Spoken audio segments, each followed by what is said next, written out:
So when I think back on like the number one piece of advice, I think this is how I phrased it on my Dumb and Wise post. My number one piece of advice for people, just try harder. Try harder than everyone around you and watch how fast you grow. It's fucking a lot more simple. Like, it's not easy, but it's simple. Like, just trying harder. Yeah.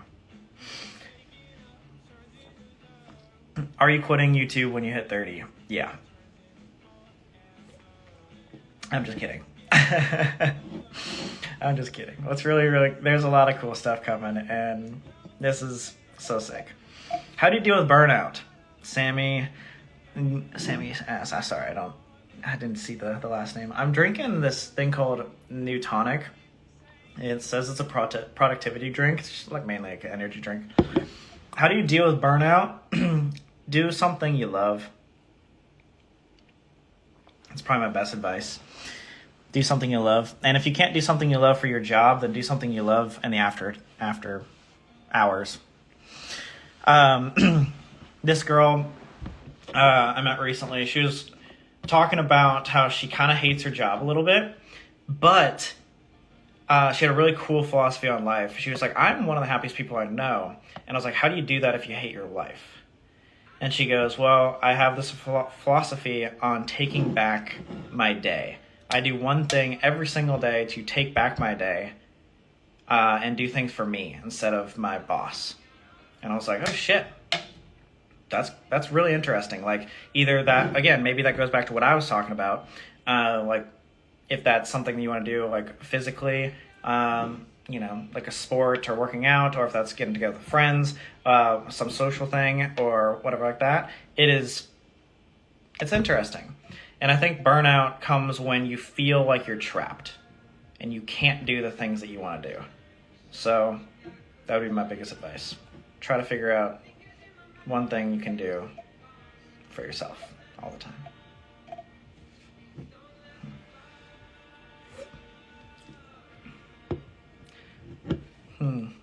Yes, take it back. Take that day back. Your boss doesn't need your day. You get your day.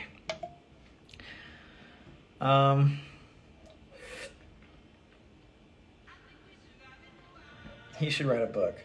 If I was skilled at that, I would.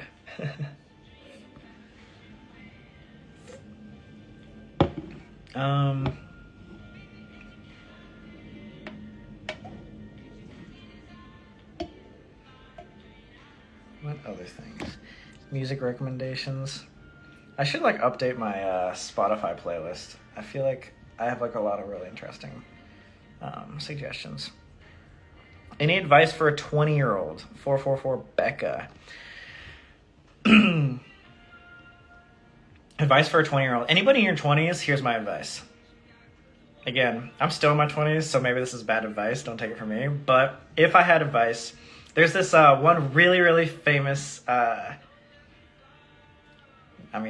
dude's famous, but his name's Theo Vaughn, but he has a famous podcast quote where he goes, what advice would I tell my younger self? And I think it's really, really cool. And he goes, I would tell my younger self to ask her out. Make sure in any scenario you ask her out, and it doesn't matter what her is.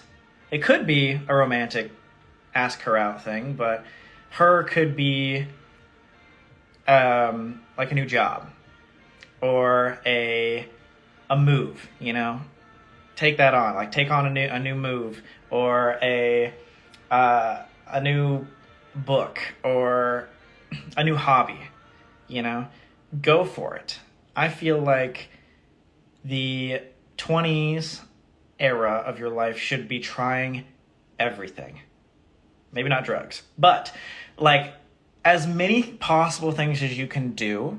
This is your time to fail. And I didn't know, when I was a kid, when someone would tell me that, I was like, what? I mean, you feel like you never want to fail. You want to play it safe so that you don't screw yourself up. But now that I'm 27, I'm like, wait, we have so much time in this life. Why not just try everything? Even if you don't think you're going to be good at it. Why not? Hey, if I want to become a singer, go for it. Why not if like you want to become an actress? Like go for it. You want to do art, or you want to like move to Mexico for a couple of years. Like why not? I don't know. Like that was just a random example, but I think I was lucky enough to be able to force myself to do that because of the job that I was in. But even people that aren't in a job like this, I would say, yeah, say yes, go for it. Like take as many risks as you possibly can when you're young, because it's a lot harder to do that when you're 30 plus, or when you have a family, or you're married, or something like that. Like when you're young and you have a lot less to lose, that's the best place to go for it, because you can rebuild.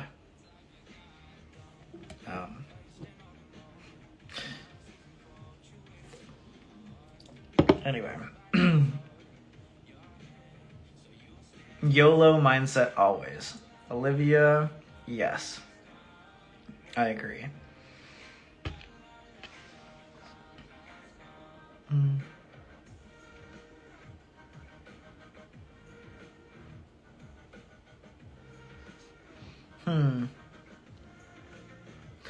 Advice for university.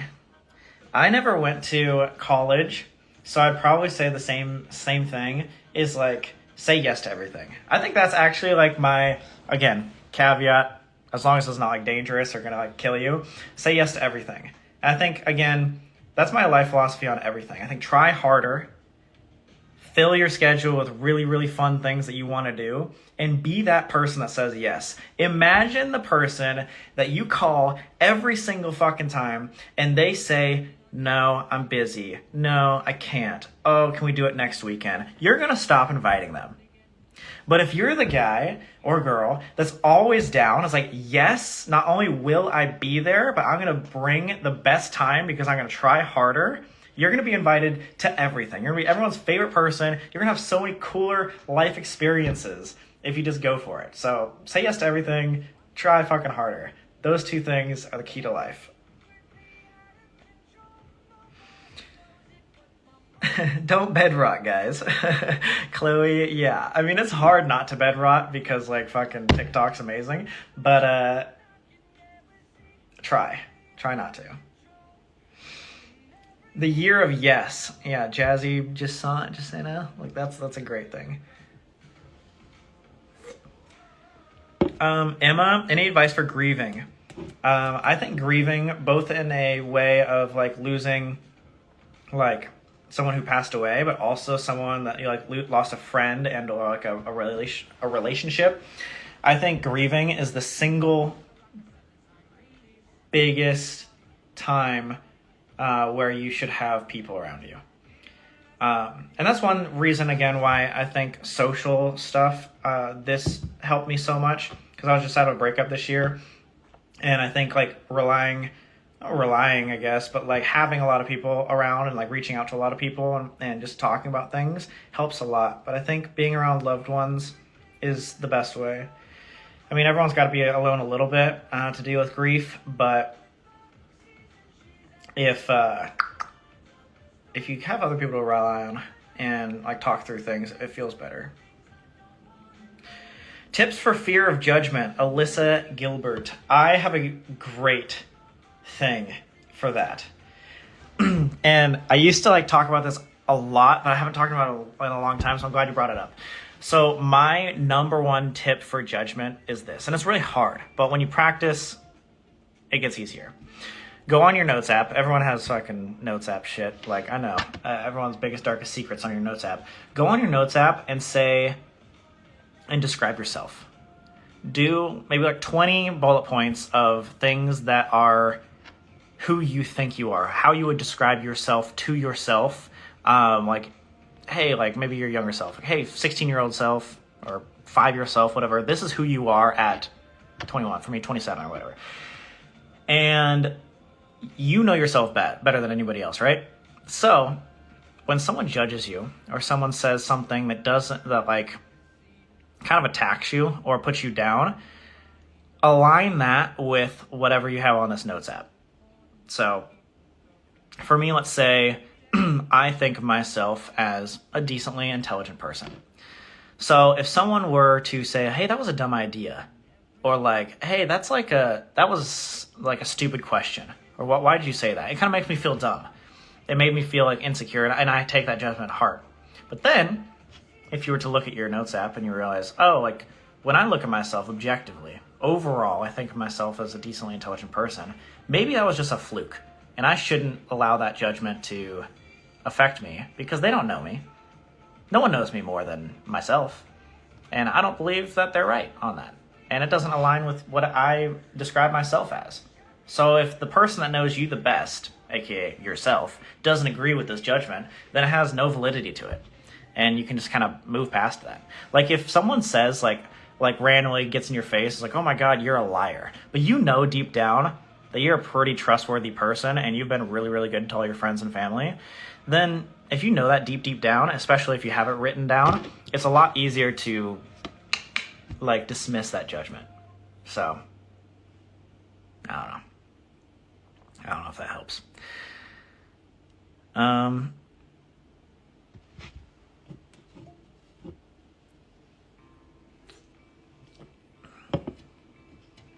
Tips for being insecure.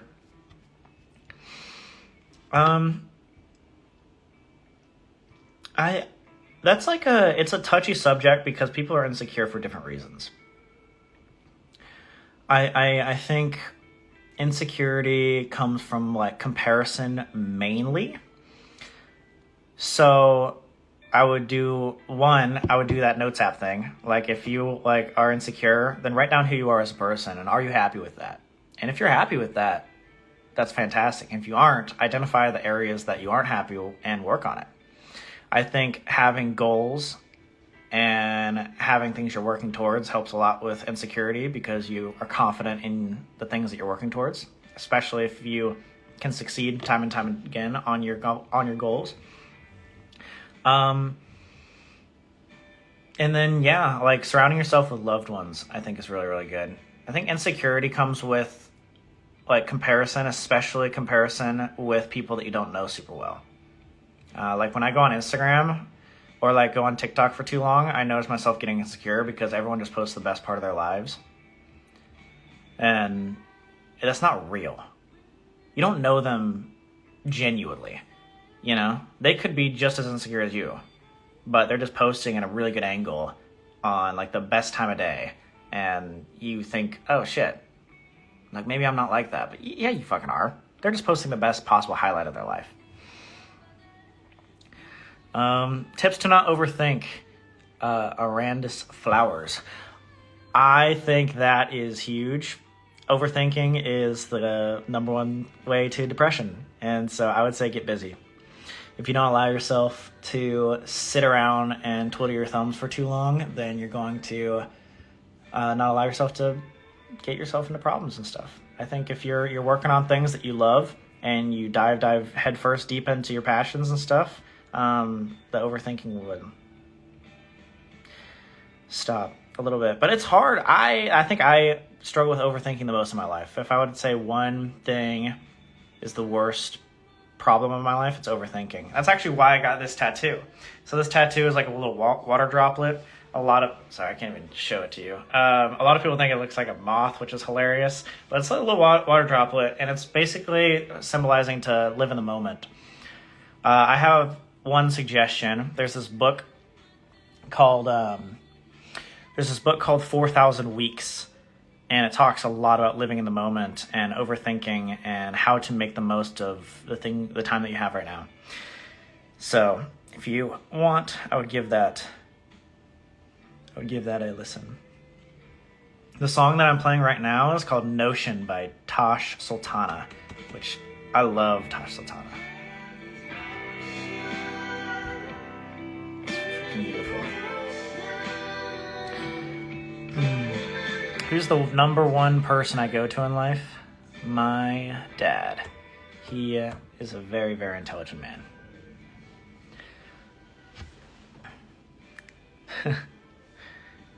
How to beat life. Faith, Michelle. How to beat life, try harder, and say yes to everything. I think I'm going to be broken record on that, but those are the two keys. It's not easy, but it's simple.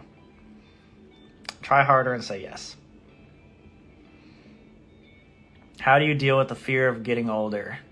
Coda, happy birthday. I'm turning 28 in like two weeks as well. It's terrifying. That's my biggest fear in life. And if anyone has a good suggestion on how to stop being so fearful of getting older, or fearful of age, I'm all ears. But that is the number one fear in my life as well. So, sorry, I couldn't answer that very well.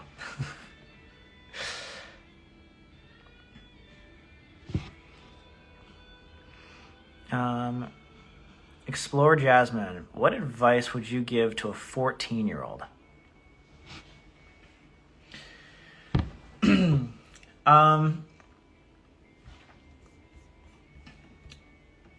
What advice would I give to a 14-year-old? If I were to give myself advice too, or my like a kid, my next kid advice at 14, I would just say find, and this is like a broad sense, so let me clarify, but find a passion, aka just like, what do you enjoy doing? It doesn't have to be your lifelong passion. It doesn't even have to be a year-long passion, but what do you enjoy doing right this second? And like, go for it. If that is doing something crazy like, you know, I don't know, being part of a softball team or playing the piano or basket weaving or fucking cross country, or is it really good at being really good at school or making friends or video games, whatever the fuck it is, whatever makes you excited to live the next day, go for it. Because, I say this because, and this is something that my dad told me too, but I genuinely think that you can learn all of life's lessons chasing a passion, whatever it is, even fucking video games. I think if you got super hardcore into basket weaving or fucking video games or whatever, you could probably also learn all there is about life lessons and goal setting and friends and all these things just as much as you could if you were, you know, the top league in the softball team or like something like that, or like you're valedictorian. It would come in a different way for sure. But I think my biggest thing would be, as a 14-year-old, try tons of different things. You know, try all these different parts of life, or, you know, things in education, things in sports, things about like relationships, everything. Just try it all. And then the thing that makes you most excited about, double down, triple down, quadruple down on that thing. And I think a lot of people go through the motions a little bit too long in life, and then they don't have that thing that really like gets them off the couch. And that's where the thing that gets you off the couch is where all the life lessons come from. So yeah.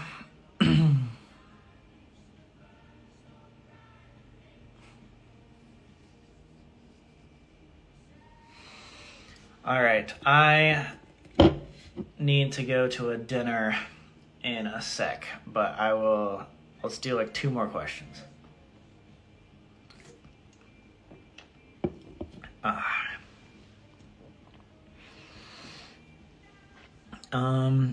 Also, just like, thanks guys. I don't know if you you know, stayed for part of it the whole time or whatever, but I really like doing these things. Hopefully I'll do this more often. I like just kind of getting things off my chest and like talking to you guys. I think it's cool.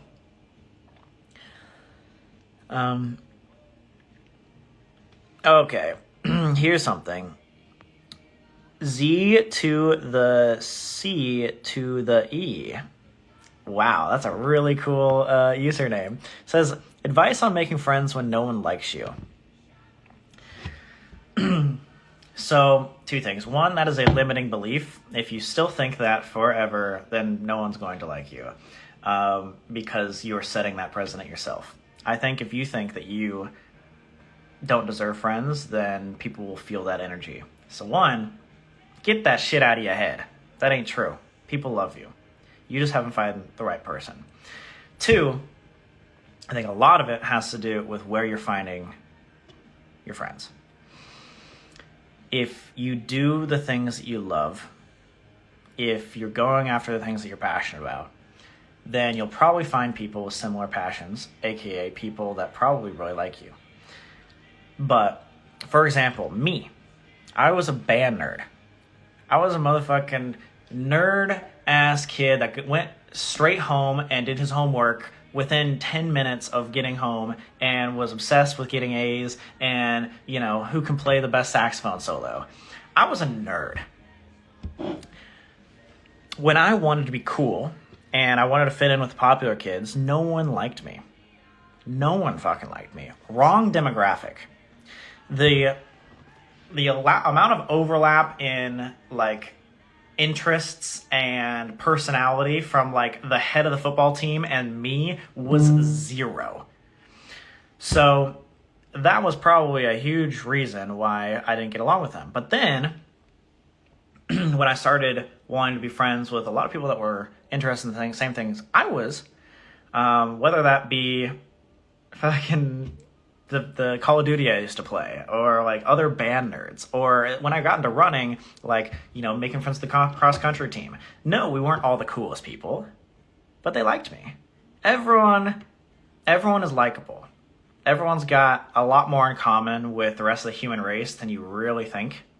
You just have to go after the right demographic. And I think that's also true in dating. I don't know, I have like a wide range, I guess, of people watching here, but going like in the dating world too, here's my one piece of advice there, is watch the demographic that you are, one, looking for people, and also like messaging and or, you know, trying to interact with.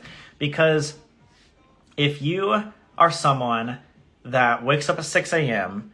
and works a 9 to 5 and like loves staying home on the weekends, if you are going out to the bars to try to find your next relationship, you're probably going to fail because you're not going to have much in common with that person. You know, if you're like a health freak, or you have a very, very strict diet and stuff like that, and then you're friends with someone that like doesn't give a fuck about that and drinks often or is a big foodie or something like that, you're probably not going to want to like date that person. So I would say if you're looking to date or if you're looking for friendships, look at where you're finding people and what you're interested in, because I'm sure you're going to find the people that absolutely love you when you start doing the things that you love. That's like my number one thing. Like if you want to go find friends or you want to go find a significant other, go do the things that you really want to do. And they will be there. You know, if you love going to the fucking library and like reading books and stuff like that, you're probably going to find someone that, you know, you're going to be matched with way better there than if you're like going to the clubs and fucking, you know, going for it on somebody. It's just not, I don't know. It's just so funny when people are like, hey, like, why am I not finding my husband at the club? Brother. Anyway. Anyway. Whatever. I don't mean to get too ranty on things. I love these types of things, so thank you guys for watching. I gotta go, actually. But I appreciate you guys listening. And if there's two things that I would suggest doing, it'd be try harder. Get busy, try harder, just, you know, go for it. And then say yes. When people ask you to do things, when people ask you to hang out, when people call you, pick up the phone. Say yes, and life will be a lot more fun. Love you guys. I will talk to you all soon. Peace.